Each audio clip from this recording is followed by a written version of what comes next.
को सजा को मुअत्तल कर दिया है। इस्लामाबाद हाई कोर्ट के जजेस ने फैसला सुना दिया है और साबिक वज़ीर-ए-आज़म मियां मोहम्मद नवाज शरीफ की सजा को मुअत्तल कर दिया है। जैसे ही अदालत ने फैसला सुनाया है उसके फौरन बाद वकला को और पाकिस्तान मुस्लिम लीग नून के कारकुनान आता अदालत में मौजूद हैं।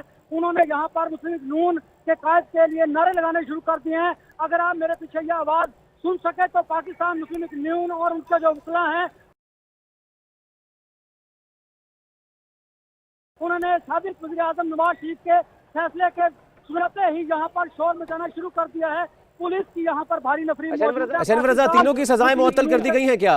चीन ने मुस्लिम लीग नून के हक में नारे लगाने शुरू कर दिए हैं। पाकिस्तान मुस्लिम लीग नून के जो कारकुनान यहाँ पर मौजूद हैं, जो रहनुमा यहाँ पर मौजूद हैं, वो अपने कायद साबिक वज़ीर-ए-आज़म नवाज शरीफ के हक में भरपूर नारेबाजी कर रहे हैं। आज अदालत में साबिक वज़ीर-ए-आज़म नवाज शरीफ, उनकी साहबजादी और उनके दामाद कैप्टन तीनों की जो सजा है उसका मुअत्तल कर दिया है और